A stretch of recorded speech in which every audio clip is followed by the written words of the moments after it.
there, Detroit sports fanatics. I'm Taylor Phillips, and welcome to Taylor's Detroit Sports on Spreaker.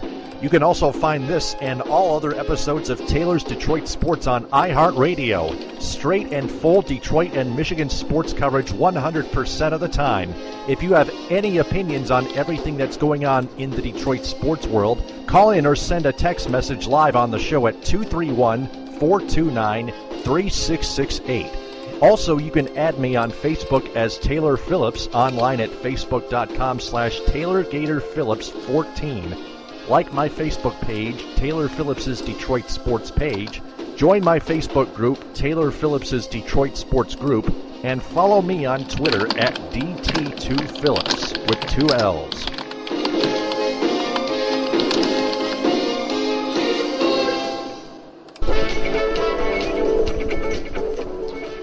And welcome to episode 141 on Spreaker. Also check out my website, Taylor's Detroit Sports on Spreaker.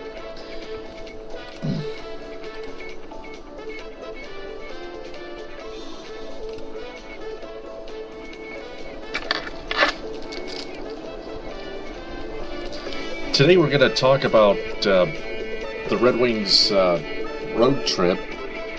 The Pistons struggling since they got Tayshaun Prince and Reggie Jackson in a trade.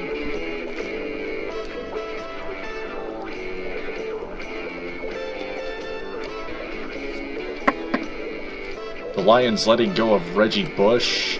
The Tigers starting their preseason, spring training preseason really soon. And a look at college basketball in the mitten, including the Spartans getting upset by the Gophers and Michigan at the Wolverines just continuing to struggle after upsetting the Buckeyes at home at Chrysler Center in Ann Arbor.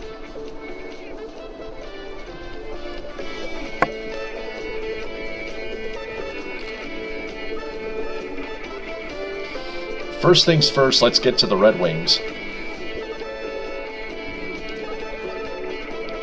They start off with they start their 6-game road trip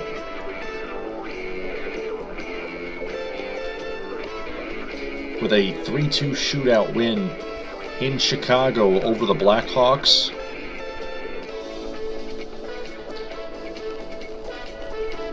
In which Jimmy Howard won his first shootout of the season. They came back and beat the Dallas Stars in Dallas in overtime, 7-6. They lost in a shootout, 4-3, to the Ducks in Anaheim after blowing a 2-0 lead. After leading 2-0 through 2 periods, they fell behind 3-2, and Sheahan tied it up. Riley Sheahan tied it up.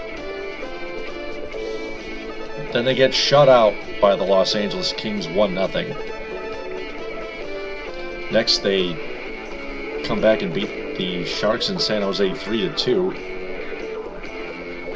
Thanks to a nifty backhander, nifty spinorama backhander of a goal by Luke Glendening, which proved to be the game winner with 1:15 left.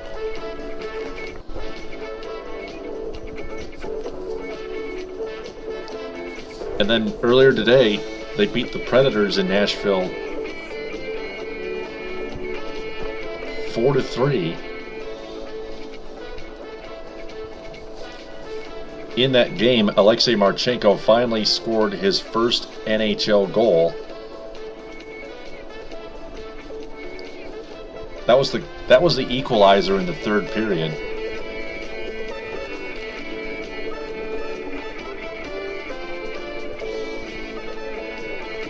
And Tomas Tatar's power play goal stood to be the game winner when Jonas Gustafsson, the monster, feel like a monster. Yeah, that's my favorite Monster song, Skillet with Monster. It signifies power. signifies rage. That's what describe. Those are two of the words that describe sport, in my opinion.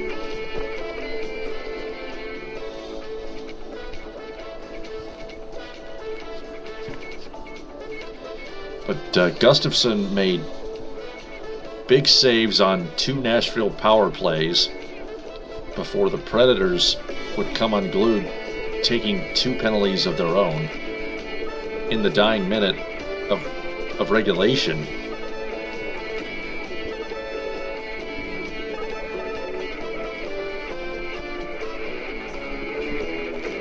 Just imagine when you have it. If you're the Nashville Predators and you have a chance to tie it up, you commit 2 unnecessary penalties, and you're facing now you're in the wrong end of a 5-on-3 power play with just precious seconds left. I mean, what a joke.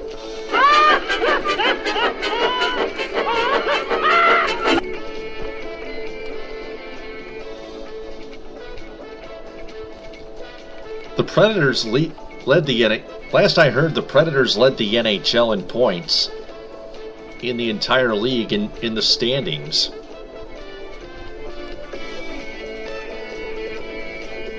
But the Red Wings kept fighting hard despite Brendan Smith taking most of the Red Wings penalties. I listened to the game on my headphones at work earlier today. I was thinking, man, Brendan Smith just can't stay out of the box.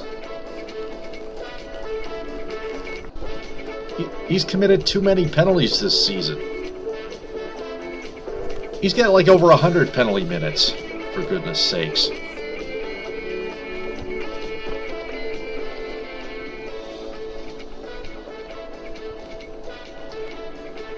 Smith is in the last year of his contract, and he is tradable.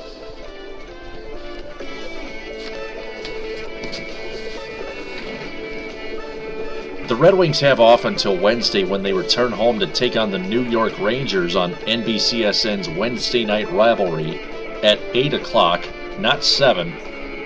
The pregame coverage starts at 7. The in-game coverage starts at 8 with Mike Doc Emmerich, Eddie Olczyk, Edzo, and Pierre Maguire in between the benches. Those guys do an avant-garde job. I love how they do their work.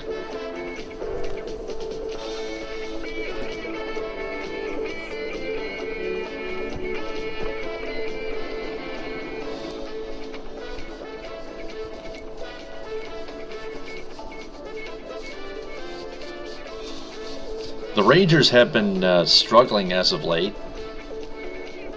with the injured Henrik Lundqvist. Without the injured Henrik Lundqvist, Rick Nash is a guy who can deke and score like most of the time. A former Columbus Blue Jacket, he was first a Columbus Blue Jacket when the Jackets were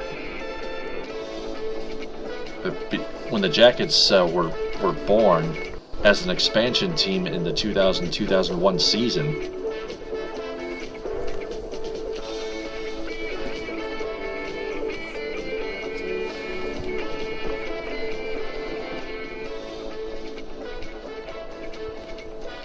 And he is very dangerous. Usually.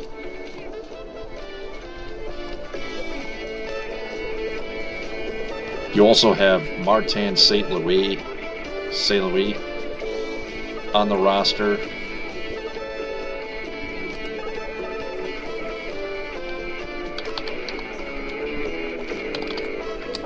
But the Rangers have a dangerous offense.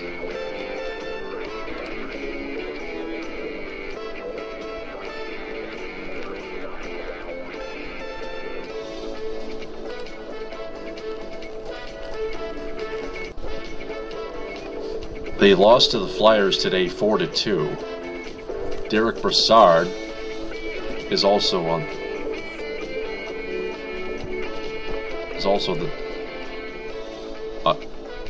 another guy to watch. Dominic Moore, Lee Stepniak, Derek Stepan, Matt Zuccarello,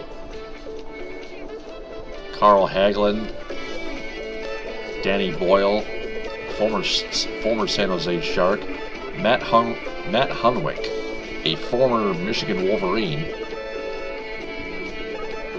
Ryan McDonough and John Moore, Mark Stahl,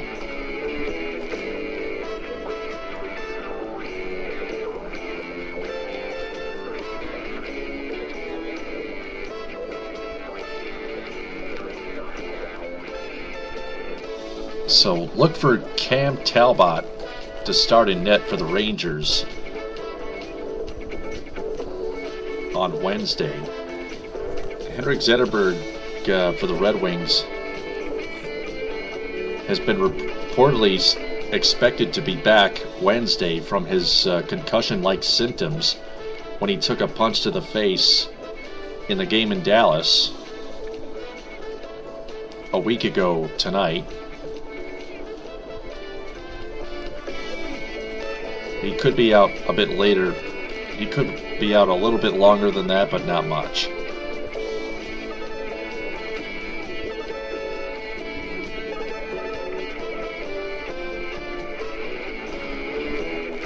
But again, as I just said, the Rangers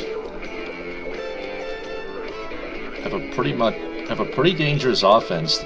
The Red Wings will have to turn up their defense, block more shots, block a lot more shots. Plus, body check the offense on the back check, like Jonathan Ericsson has been doing as of late.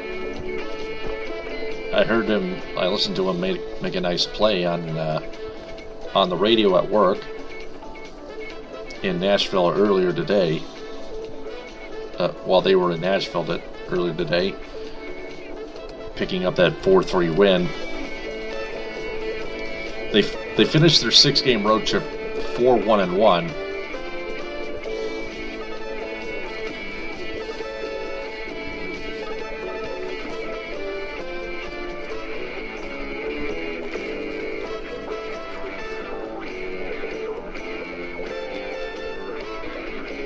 The best possibilities for the Red Wings in terms of trading people by Monday would be Blue Jackets defenseman Jack Johnson, Arizona Coyotes defenseman Keith Yandel, and Arizona Coyotes defenseman Oliver Ekman-Larsson. All these three guys are in the last year of their contract each. And Oliver Ekman-Larsson, as Raymond Bennett, the special promoter of Detroit Sports 105.1, told me, has more points than Keith Yandel does.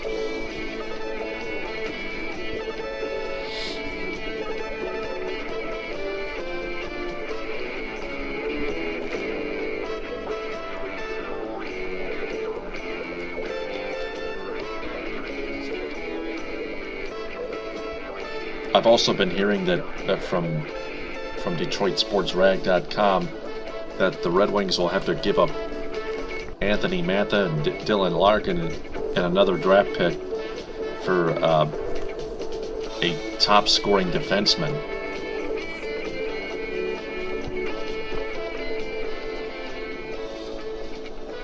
They have to do something to get rid of those bad defensemen. Brendan Smith, for example,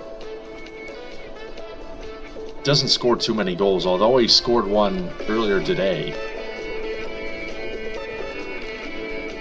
Kyle Quincy's playing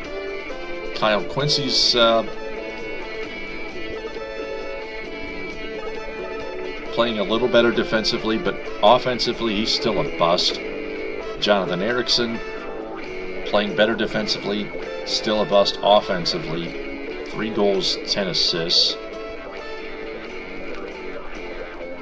can never forget his turnovers in the recent past.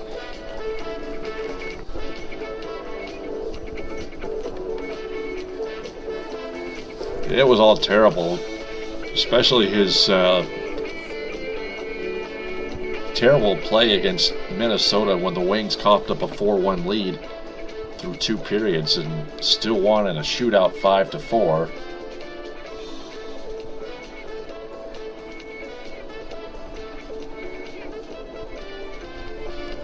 That included by far Eriksson's worst turnover, worst giveaway of his life as a hockey player.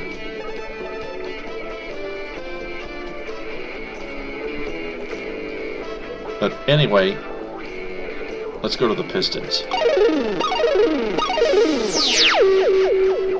The Pistons recently traded for Reggie Jackson and Tayshaun Prince, and since then they've gone 2-3.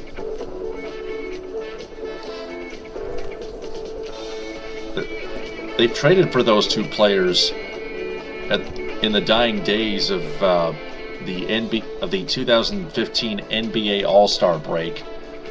They traded Jonas Jerebko and Gigi Datomi to the Boston Celtics for Tayshaun Prince, and they also traded DJ Augustine and Kyle Singler to the Oklahoma City Thunder for Reggie Jackson. Most people don't like Tayshaun Prince's attitude, plus some Pistons fans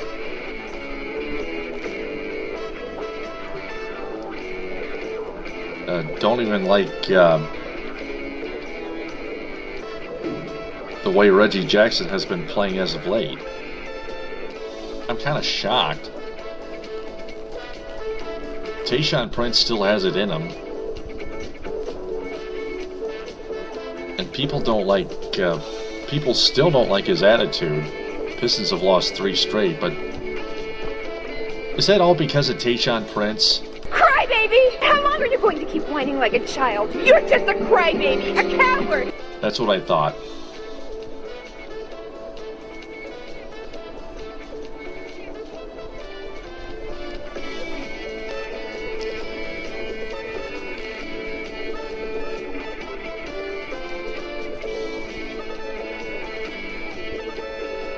The Pistons need to play better defense. Much, much better defense. They also need to quit turning the ball over. First half was awful.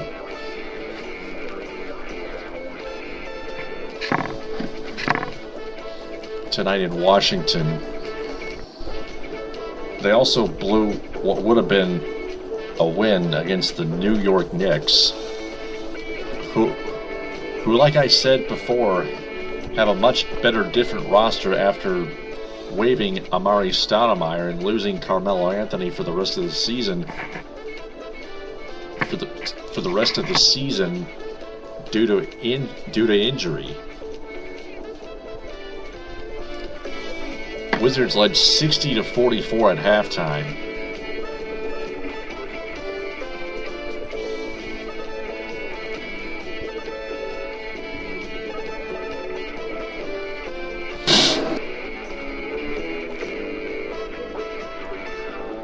Wizards won that one. The Wizards just barely held on to win 99-95. Washington led by as many as 21 in the earlier in the third quarter.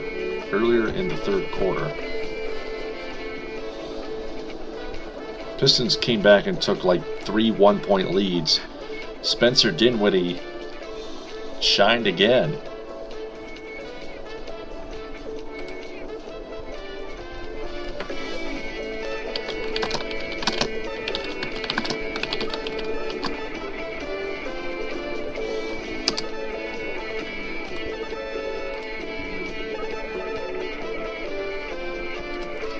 Joey Russo from Italy comments on my show. What do you think of Dinwiddie?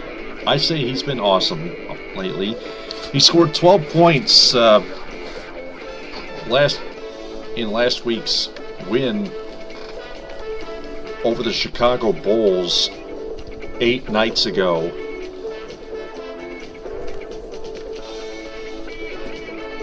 He still has room for improvement, though, but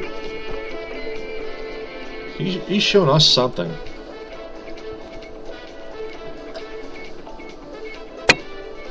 The rookie, the drafted rookie.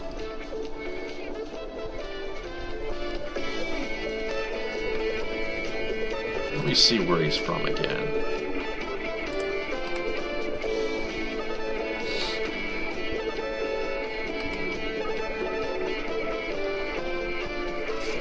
From the Colorado Buffaloes. Weighs 200 pounds, 6.5 feet tall.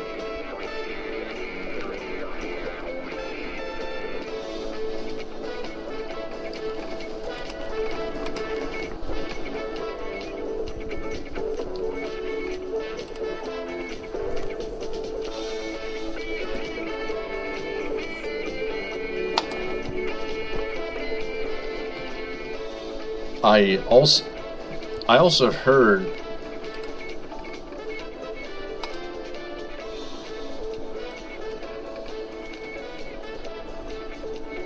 after the Wizards game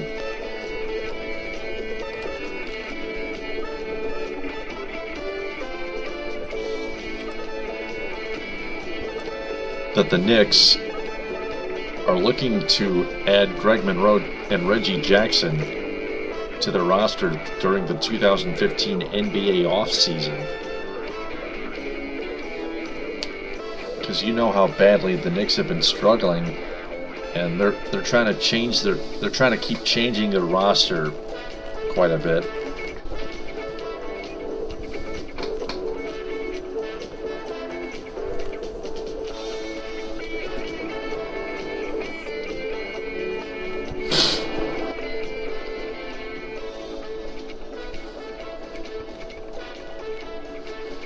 Pistons end their homestand on a very low note,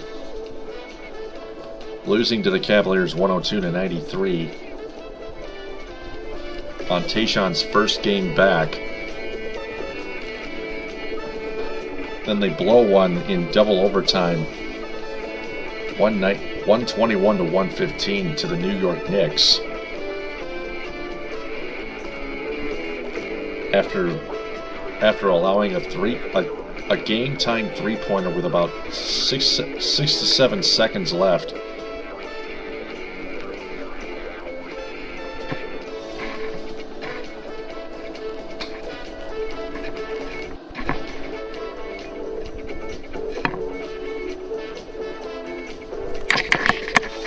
And that was very upsetting.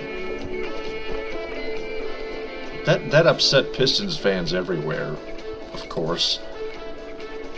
And again, it was just a lack of defense.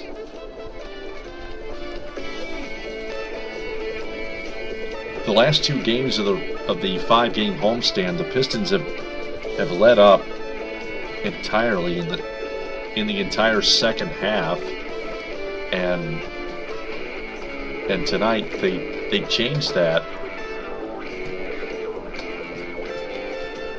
because they were down by 16. When they're up at halftime, they let up, but when they're down at halftime, they play a lot better than that.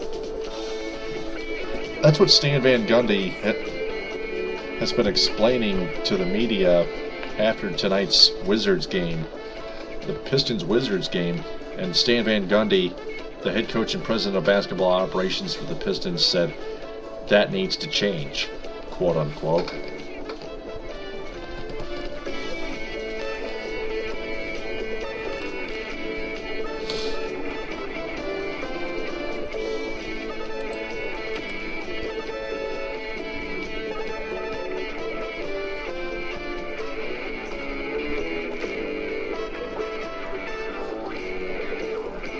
Pistons also have off until Wednesday when they travel to New Orleans and play the Pelicans at 8. So both the Red Wings and Pistons play at 8 o'clock on Wednesday, meaning the Red Wings will be on 101.1 FM and the Pistons will be on 12:30 a.m. 101.1 FM is WGRY in Roscommon. 101.1 is WGRY in Roscommon, and 12:30 a.m. WGRY is in Grayling.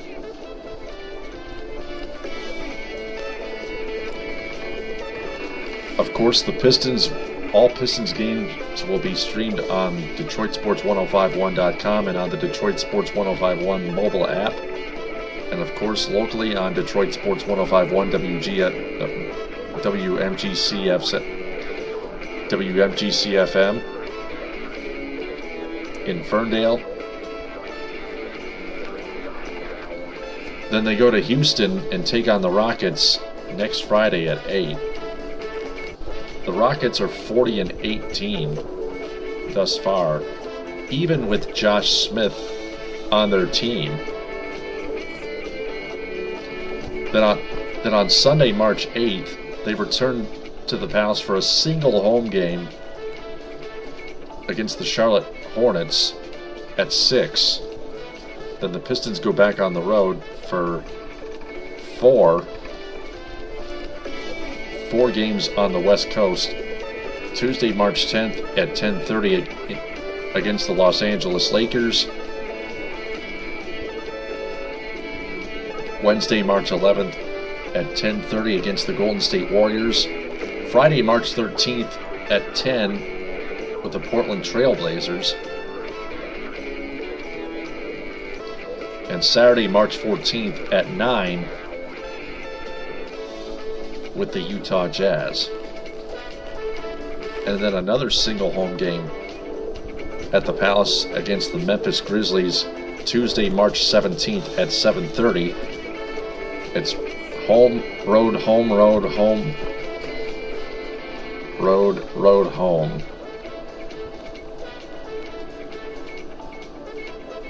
Road, road, 4-game homestand sometime in the beginning of from April 4th through the 12th. Then on my birthday, April 13th, the Pistons play in Cleveland against the Cavaliers at 7 to start a 4-game road trip. Then they begin another a 2-game road trip, ending their 2014-2015 NBA regular season.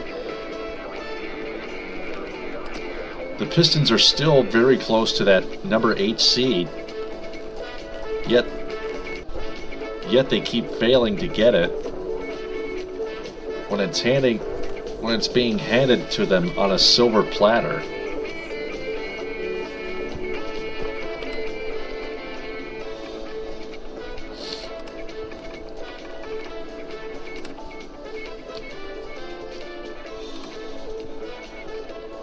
Just about 15 minutes left. Let's go to the Lions.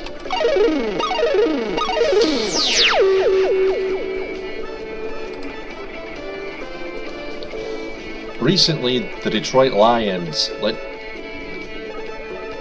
have released running back Reggie Bush to save $1.7 million in cap space, and thus have a greater possibility of re-signing defensive tackle Ndamukong Suh, who was a Pro Bowler with the team. My question to you is, especially to you Lions fans, are the chances of them keeping wide receiver Calvin Johnson getting better too? I want you to call in live or text message live on the show at 231-429-3668. That is 231-429-3668.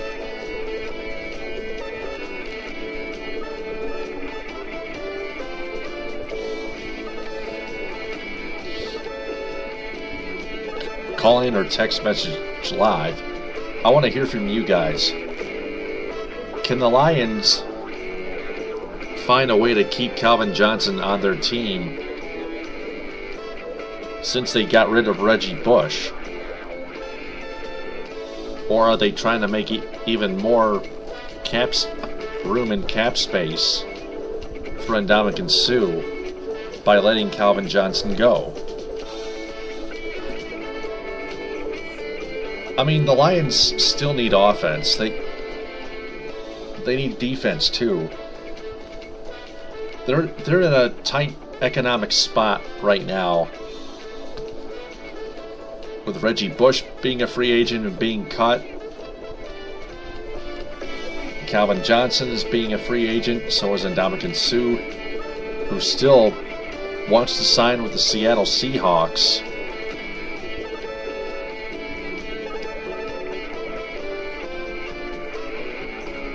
You tell me what goes on in the near future. 231-429-3668 is the phone number to call in live or text message live. Name and town, please. Name and city and state.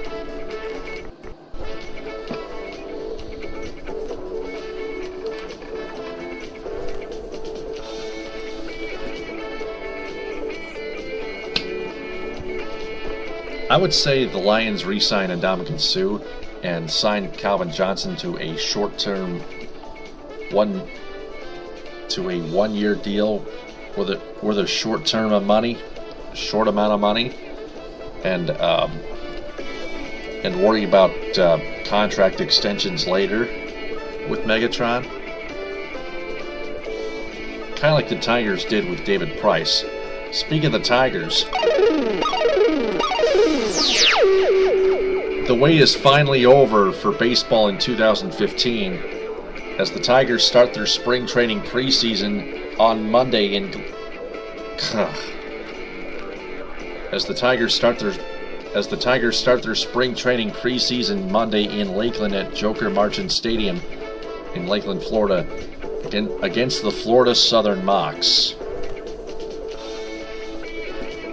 Then on Tuesday, they welcome the Baltimore Orioles into Joker Marchant Stadium in Lakeland, the team that swept them in last year's American League Division Series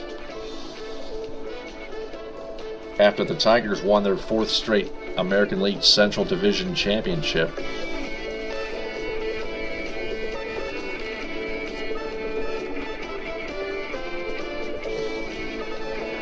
So I thought I'd give you guys an update on that. One last topic. College basketball. The Michigan Wolverines upset the Ohio State Buckeyes 64-57.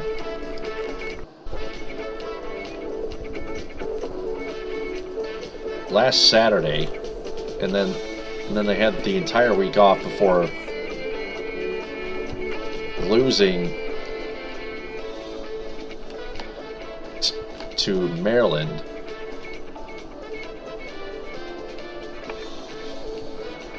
Let's see what the final score was. I forgot. Congrats to the Michigan men's swimming and diving team 2015, by the way.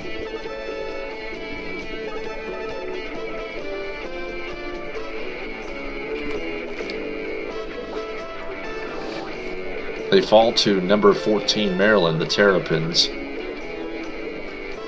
Final score was 66-56. Junior Spike Albrecht and sophomore Zach Irvin led the Maize and Blue in scoring with 15 points each. Freshman Muhammad Ali Abdur Rahman got 7 points and 7 rebounds. Ricky Doyle had 9 rebounds.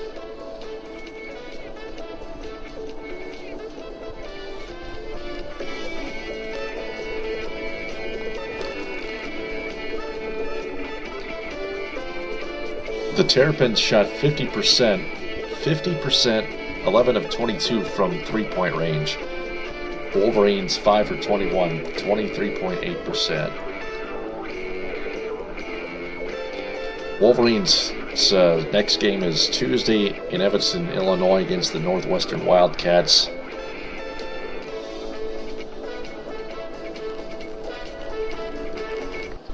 That is at 9 o'clock.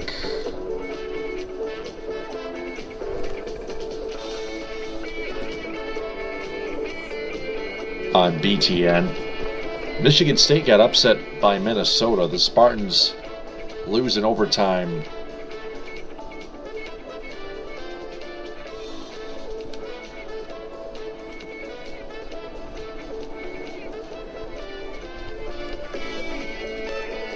(96-90). To have their 4-game winning streak snapped. They're in Wisconsin.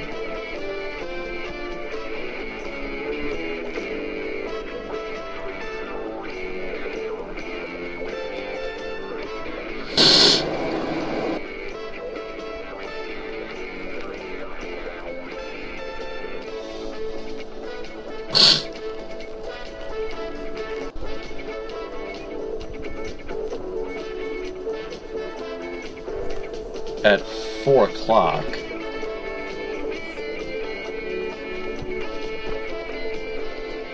That is televised on CBS.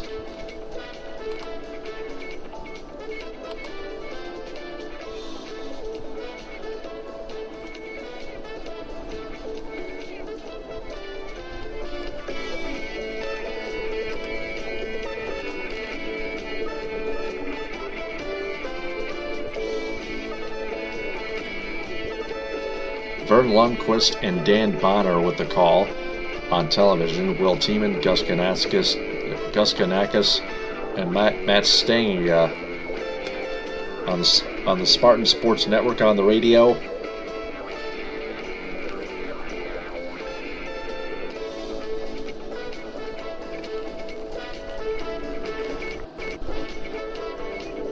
Travis Trice, who had struggled at the free throw line last game, is MSU's leading scorer at 17.2 points per game, while averaging 5.8 assists.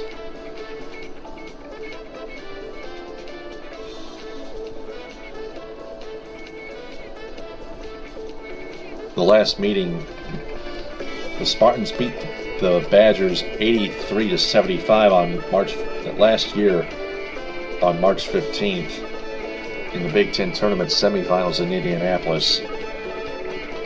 The last meeting in Madison, Wisconsin, the Badgers won 60-58 last year on February 9th. The Badgers closed the first half on an 11-0 run.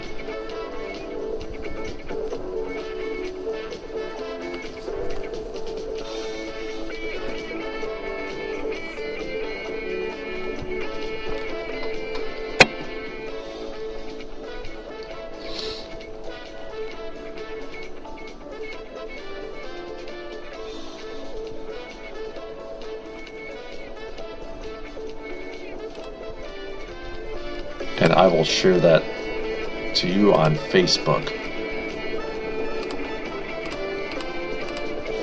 On my sports page, Taylor Phillips' Detroit Sports page.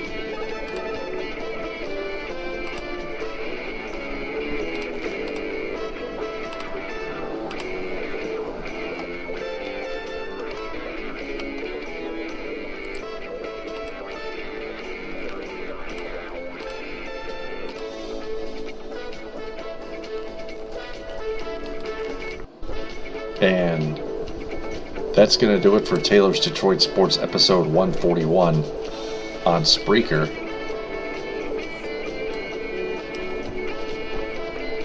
Because I have covered everything here. I think we can close the logo now.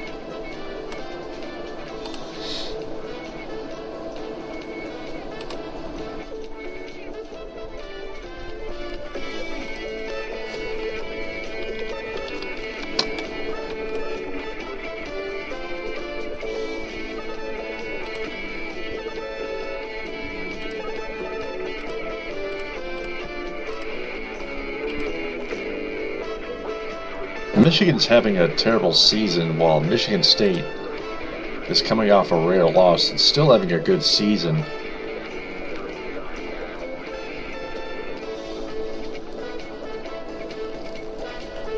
Many people were criticizing Tom Izzo of having his players foul.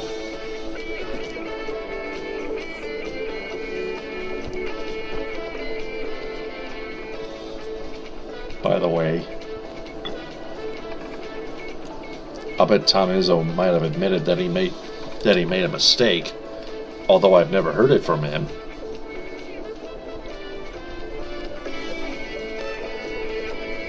So, anyway, I'm going to wrap this up. This has been Taylor's Detroit Sports episode 141 on Spreaker and iHeartRadio. Thanks for downloading and listening if you have. And thanks to Joey Russo who commented in.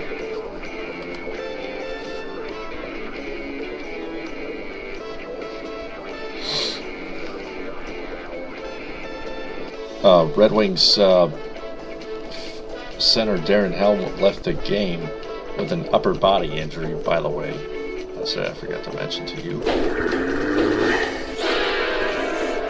not what I want to hear. What's your problem there, pal? Can't a guy get a bit of sleep? Don't bug me. I have no word on him yet.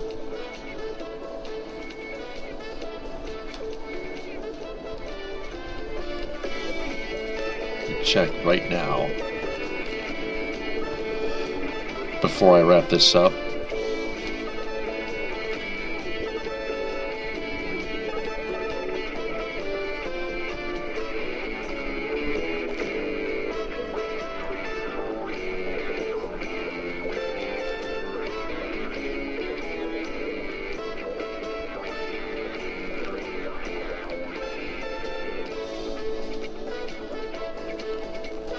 He was hit by Predators defenseman Shea Weber and Seth Jones on the same first period shift. Weber got him near the blue line at 5:03, followed by Jones, who got him behind Nashville's net. He didn't return to the game.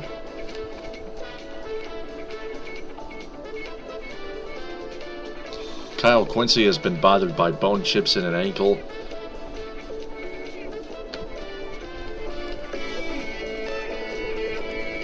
Darren Helm will be reevaluated Sunday, which is now today, in Detroit.